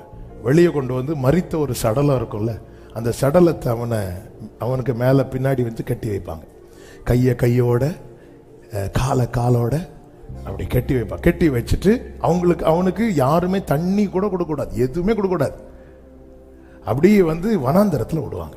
வனாந்தரமான இடத்துல விடுவாங்க. அந்த சரீரம், மரித்த சரீரம் என்ன ஆகும்? கொஞ்சம் வீக் அடிக்க ஆரம்பிக்கும். ஒன்றும் பண்ண முடியாது. இந்த நேரத்தில் பறவைகள் வந்து கொத்தும், கொடூரமா சாவும். இதை வச்சு பவுல் சொல்றாரு, இப்படி இருக்கு நிர்பந்தமான மனிதன். அவன் அதையும் தூக்கிட்டு தான் போகணும், அதையும் தூக்கிட்டு தான் நடக்கணும். அந்த சரீரம் வீக்க மரித்த சரீரம் வீங்கும், வெயிட் ஏறும். இவனால ஒண்ணும் பண்ண முடியாது. அப்படியே துடிச்சு அணுவா சாவும். பவுல் அதை எடுத்து சொல்றாரு, பாவம் அப்படி இருக்கு, நிர்பந்தமான மனிதன். யாராவது விரும்புவாங்களா ஒரு செத்த சரீரத்தை தன் கையோட காலோட சேர்த்து வைக்க? இல்ல. அவன் நிர்பந்தம், வேற வழி இல்ல. அவனுக்கு கொடுக்கப்பட்ட பனிஷ்மெண்ட் அது. நிர்பந்தமான மனிதன். யார் இந்த பாவ சரீரத்திலிருந்து என்னை விடுவிக்க முடியும்னு சொல்லிட்டு அவர்கிட்ட போய் விழுந்துட்டான். இப்ப அவன் எழும்பி ப்ரொக்ளைம் பண்றான், கிறிஸ்து உயர்வோ தாழ்வோ பசியோ பட்டினியோ நாசமோ மோசமோ கிறிஸ்துவின் அன்பை விட்டு என்னை பிரிக்க மாட்டாதென்று.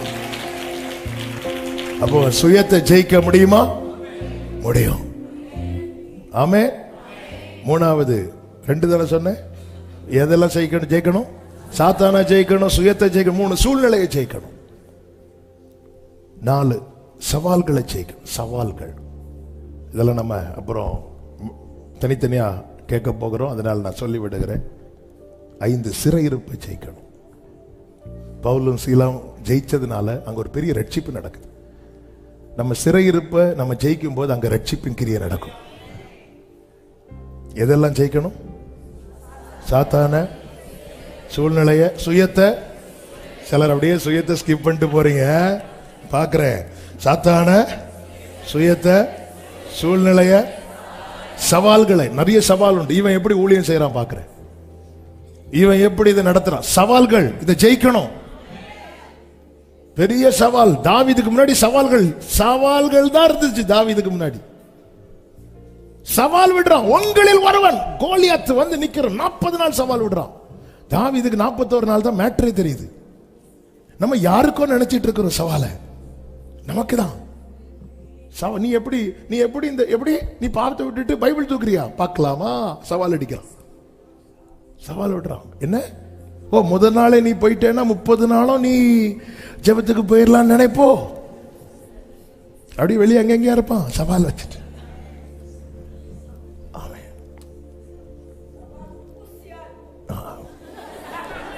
கர்த்தர் பாட்டியை 30 நாளும் கொண்டு வருவாராக. ஆமென். மோசஸ் ராஜசேகர் அவர் தானே ஒரு பாட்டு எழுதியிருக்காரு. என்ன? சவாலே சமாளி, சாத்தானே ஏமாளி. அவன் பார்க்கலாம் யார் ஏமாளி. ஆமென். ஜெயிக்கணும். கர்த்தர் நல்லவர். சவால்கள், வாழ்க்கையில் நிறைய சவால்கள் இருந்து. இயேசுவுக்கு அந்த பிறப்பிலிருந்தே சவால் இருந்துச்சு. மரியாளுக்கு என்ன சவால் இருந்துச்சு தெரியுமா? கிருபை பெற்றவளே, அடுத்த சவால் என்னன்னா, யோசேப்போடு சேர்வதற்கு முன்னதே அவங்க என்ன ஆக போறாங்க? என்ன சவால் அது, என்ன சேலஞ்ச் அது? இதெல்லாம் ஜெயிச்சுட்டு வரணும். சவால்களை ஜெயிக்கணும். 5 சிறையிருப்பை ஜெயிக்கணும். சிறையிருப்பு மாறும்போது ரட்சிப்பு உண்டாகும். ஏன் ஜெயிக்கணும்? எதை ஜெயிக்கணும்? 3வது எப்படி ஜெயிக்கணும்? ஒரு 5 காரியத்தை சொல்லி நான் ஜெபிக்க விரும்புகிறேன். 1, இயேசுவின் நாமத்தில் ஜெயிக்கணும். 1 கொரிந்தியர் 15:57. 2, வசனத்தினால ஜெயிக்கணும். 1 யோவான் 2:14. 3, இயேசுவின் இரத்தத்தால ஜெயிக்கணும். வெளிப்படுத்தல் 7:14. 4, சாட்சி உள்ள வாழ்க்கையினால ஜெயிக்கணும். வெளிப்படுத்தல் 12:11. 5, விசுவாசத்தினாலே. 1 யோவான் 5:4. இயேசுவின் நாமம், வசனம், இயேசுவின் இரத்தம், சாட்சியுள்ள வாழ்க்கை, விசுவாசம். இவைகளெல்லாம் நாம் ஜெயிக்கும்படிக்கு நமக்கு கொடுக்கப்பட்டவைகள். விசுவாசம் அவரால் துவங்கப்பட்டது, நாமம் அவரால் கொடுக்கப்பட்டது, வசனம் அவரால் கொடுக்கப்பட்டது, இரத்தம் அவரால் கொடுக்கப்பட்டது, சாட்சியுள்ள வாழ்க்கை வாழ ஆவியானவர் நமக்கு கொடுக்கப்பட்டிருக்கிறார். இவைகளால் ஜெயம். அந்த வசனத்தை மட்டும் வாசிங்க. வெளிப்படுத்தல் 12:11. மரணம் நேரிடுகிறதா இருந்தாலும் அதற்கு தப்பும்படி தங்கள் ஜீவனையும் பாராமல் ஆட்டுக்குட்டியின் இரத்தத்தினாலும் தங்கள் சாட்சியின் வசனத்தினாலும். சாட்சியின் வசனம்னா மறுதலிக்க விட்டு கொடுக்காம, அந்த இரத்தத்தினாலும் சாட்சியின் வசனத்தினாலும். சாட்சி உள்ள வாழ்க்கை. அவங்க சாட்சி அறிக்கை மறுக்கல, இயேசுவை மறுதலிக்கல. சாட்சியின் வசனம் இயேசுவை மறுதலிக்கல. ஏன்னா அந்த உபத்திரவ காலத்தை குறித்து தான் சொல்லப்பட்டிருக்கிறது. அநேகரை இயேசுவை மறுதலிச்சா வாழ்க்கை, மறுதலிக்கல, அதனால அவங்க பாதிக்கப்பட்டாங்க. ஆனா அவங்க ஜெயித்தார்கள் என்று சொல்லப்பட்டிருக்கிறது. இயேசுவை மறுதலிக்காதவனுக்கு இந்த பூமியில சில வாசல்கள் அடைக்கப்படலாம். ஆனால் அவனை குறித்து பைபிள் பரலோகம் எப்படி எழுதுன்னு தெரியுமா? ஜெயிச்சிட்டான் அப்படின்னு. சில அற்ப ஆதாயத்துக்காக நான் இயேசுவை அறியாதவனை போல் நான் என்னை காண்பிப்பேன் என்றால் அந்த இடத்துல நான் இயேசுவை மறுதலிக்கிறேன் அர்த்தம். பரலோகம் சொல்லும் இவன் தோத்துட்டான் அப்படின்னு. நான் இயேசுவை அறிக்கை செய்யறதுனால எனக்கு அநேக வாசல்கள் அடைக்கப்படுகிறதா. கடந்த நாள்ல ஒரு சகோதரி சொன்னாங்க, நான் ஜீவனுள்ள தேவனை ஆராதிக்கிறதுனால எனக்கு இப்போ ஊர்ல எல்லாம் கட்டுப்பாடு விதிச்சுட்டாங்க, ரேஷன் கார்டே வந்து கொடுத்துருன்னு சொல்லி இருக்கிறாங்க, அப்படி பண்றாங்க. ஆனாலும் நான் விட மாட்டேன், நான் ஆண்டவரை விட மாட்டேன். நாங்க இவர்களுக்கு சில சலுகைகள் கட்டாகலாம், சில காரியங்கள் கிடைக்காம போகலாம். நான் இயேசு நாமத்தில் சொல்றேன், பரலோக ரெக்கார்ட்ல ஜெயித்தார்கள். பிரியமானவர்களே, அப்ப ஜெயம் அவசியம். சத்தமா ஆமென் சொல்லுங்க பார்க்கலாம். ஜெயிக்கணும். அல்லேலூயா. தொடர்ந்து நம்ம நாளைக்கு, இன்னைக்கு மாலையில் இருக்கு, வாங்க இன்னைக்கு மாலை ஜெபம் இங்கே நடைபெறும். நாளை தொடர்ந்து 30 நாட்கள் கர்த்தர் நம்மோடு கூட கிருபை, ஜீவன், சுகம், பலன் தந்து நம்மை பாதுகாத்து நடத்தி கொண்டு வருவாராக. இப்ப நம்ம எல்லாரும் தேவ சமூகத்துல ஒரு 5 நிமிடங்கள் நம்ம செபித்து முடிக்க போகிறோம். முடிந்த அப்படி ரொம்ப நேரம் இருந்துட்டீங்க, கொஞ்சம் அப்படி எழுந்து நிற்கலாம். முடிந்தவர்கள், வயதானவர்கள் உட்கார்ந்து கொள்ளுங்க. ஏன் ஜெயிக்கணும்? ஜெயிச்சாதான் சுதந்திரம். நான் சுதந்திரிக்கணும் ஆண்டவரே, நான் முன்னேறணும் ஆண்டவரே. என் வாழ்க்கையில இனியும் எதிரின் கை ஓங்க கூடாதப்பா. நீங்க நான் செய்யணும்னு ஒரு காரியத்தை வச்சிருக்கிறீங்களா, அதை செய்து முடிக்கணும். நான் மீண்டும் அடிமைப்படக்கூடாது. ஒரு சில நிமிடங்கள் அப்படி கண்களை மூடி அப்படி தேவ சமூகத்தில் தாழ்த்தி, என்னை ஜெயிக்க வைங்கப்பா, சாத்தான ஜெயிக்க வைங்கப்பா, என் சுயத்தை ஜெயிக்க வைங்கப்பா, என் சூழ்நிலையை ஜெயிக்க வைங்கப்பா. என் சவால்கள், எத்தனை சவால்கள் இருக்குப்பா, பார்த்துட்டு இருக்கிறாங்கப்பா. இவன் எப்படி வாழ்ந்துடுறா பாப்போம். கர்த்தர் என்கிட்ட இப்படி சொல்லி இருக்கிறார், அப்படி சொல்லி இருக்கிறார்லாம் சொல்லிட்டு இருக்கிறானே, சொல்லிட்டு இருக்கிறாளே, இது எப்படி நடக்குன்னு பாப்போம். எவ்வளவு சவால்கள் இருக்குப்பா. ஜெயிக்கணும்பா, ஜெயிக்கணும். சிறையிருப்ப ஜெயிக்கணும்பா, சிறையிருப்ப ஜெயிக்கணும்பா. அப்படியே உங்க வலது கரத்தை உயர்த்தி உங்க இடது கரத்தை இருதயத்தில் வைத்து ஆண்டவர்கிட்ட கேளுங்க. ஆண்டவரே, எது அதிகமா ஜெயிக்கணும்னு நீங்க விரும்புறீங்க? இது எல்லாமே நம்ம ஜெயிக்கணும். சாத்தான ஜெயிக்கணும், சுயத்தை ஜெயிக்கணும், சூழ்நிலையை ஜெயிக்கணும். இங்க சிலர் குடும்பமா வந்திருப்பீங்க, சிலருக்கு வரக்கூடிய வேற ஏதோ சொல்லிட்டு வந்திருக்கிறவங்க உண்டு, வேற எங்கேயோ போறேன்னு சொல்லிட்டு வந்திருக்கிறவங்க உண்டு. இந்த சூழ்நிலையை நீ ஜெயிப்ப சகோதரி, நீங்க ஜெயிக்க போறீங்க. கர்த்தர் இந்த நாட்களிலே இந்த வார்த்தையை சபை நடுவில் பேச வைக்கிறார். உங்க கூடாரத்தின் மேல கொடி பறக்கும், அது ஜெய கொடி, அது ஆவியானவர் ஏற்றுகிற கொடி. ஆண்டவரே, ஜெயிக்க வைங்கப்பா, ஜெயிக்க வைங்கப்பா. உம்முடைய நாமத்தினால நாங்க உங்க நாமத்தை நம்புறோம், உங்க வசனத்தை நம்புறோம், உங்களை நம்புறோம். ஜெயிக்க வைங்க உங்க ரத்தத்தினால. அப்படி 2 கைகளை உயர்த்தி, என்னை ஒப்புவிக்கிறேன், நிர்பந்தமான மனுஷனா இருக்கிறேன்ப்பா. நீங்க விடுவித்தா மட்டும்தான் உண்டு, நீங்க ஜெயம் தந்தால் மட்டும்தான் உண்டு. நான் உங்களை நம்பி என்ன சரண்டர் பண்றேன். பவுல போல எங்களை நீங்க சொல்ல வைக்க போறீங்க. இவை எல்லாவற்றிலும் நம்மில் அன்பு கூறுகிறவராலே நாம் முற்றிலும் ஜெயம் கொள்ளுகிறோம். ஆமென், ஆமென். தகப்பனே, நன்றி செலுத்துகிறோம். நல்ல தகப்பனே, இரக்கமுள்ள பிதாவே, நன்றியோடுமை துதிக்கிறோம், ஸ்தோத்தரிக்கிறோம். உடைய மிகுந்த கிருபையினாலே அப்பா, இந்த புதிய மாதத்தை காண செய்து, இந்த புதிய மாதத்தின் ஆண்டவரே இந்த ஃபாஸ்டிங் பிரேயர் முதல் நாள்லயே உங்க சமூகத்துல கொண்டு வந்து எங்களுக்கு நல்ல நிச்சயத்தை, நம்பிக்கையும் தந்த உங்களுடைய அன்புக்காக ஸ்தோத்திரம். ஜெயத்தின் அவசியம். எஸ்ல நாங்க சுதந்திரிக்கணும், முன்னேறணும். எங்க லைஃப்ல சத்துருவின் கை நீ ஓங்க கூடாது. கர்த்தாவே, நீர் எங்களை ஜெயிக்க வைக்கணும். சாத்தானை ஜெயிக்கணும், சவால்களை ஜெயிக்கணும், சுயத்தை ஜெயிக்கணும், சூழ்நிலையை ஜெயிக்கணும், சிறையிருப்பை ஜெயிக்கணும். கர்த்தர் கிருபை தருவீராக. நாங்க எங்களை நம்பி நிக்கல, உங்க நாமத்தை, உங்க ரத்தத்தை, உங்க வல்லமைய, உங்க வசனத்தை நம்பி நிக்கிறோம்பா. இவைகள் சத்தியம் உள்ளவைகள் ஆனபடியினாலே ஜெயம் நிச்சயம், ஜெயம் நிச்சயம். கர்த்தர் அப்படி ஒவ்வொருடைய வாழ்க்கையிலும் அந்த ஜெயக்கொடி பறக்க செய்வீராக. ஆசீர்வதியும் தொடர்ந்து ஜெபத்தில் தரித்திருக்க எங்கள் எல்லாருக்குமே நீங்க கிருபை தரணும். ஒருவரையும் ஒரு தீங்கும் துக்கப்படுத்த கூடாது. ஆண்டவருடைய பிள்ளைங்க எல்லாராலும் வரணும்னு ஆசைப்படுற பிள்ளைங்க உண்டுப்பா. சூழ்நிலைகள் எல்லாம் அனுகூலமாக்கி கொடுங்க. குடும்பத்துல நல்ல சூழ்நிலையை கர்த்தர் ஏற்படுத்தி கொடுங்க. ஒரு தீங்கும் துக்கப்படுத்தாதபடி, ஒரு தடையும் வராதபடி ஆவியானவர் ஆட்கொண்டு நடத்தும்படி ஜெபிக்கிறோம். தாழ்த்தி அர்ப்பணிக்கிறோம். மகிமை, கனம், துதி, ஸ்தோத்திரம் எல்லாம் ஒருவருக்கே செலுத்துகிறோம். இரட்சகர் இயேசுவின் நாமத்தில் பிதாவே, ஆமென். சேர்ந்து சொல்லுவோம். என் ஆத்துமாவே கர்த்தரை ஸ்தோத்திரி, என் முழுவதுமே அவருடைய பரிசுத்த நாமத்தை ஸ்தோத்திரி. என் ஆத்துமாவே கர்த்தரை ஸ்தோத்திரி, கர்த்தர் செய்த சகல உபகாரங்களை மறவாதே. ஆமென். நம்முடைய கர்த்தராகிய இயேசு கிறிஸ்துவின் கிருபையும், பிதாவாகிய தேவனுடைய அன்பும், பரிசுத்த ஆவியானவருடைய ஐக்கியமும் சிநேகமும் பாதுகாவலும் நம் அனைவரோடும் எல்லா பரிசுத்தவான்களோடு கூட கர்த்தருடைய வருகை மட்டும் தங்கி இருப்பதாக. ஆமென். ஹல்லேலூயா.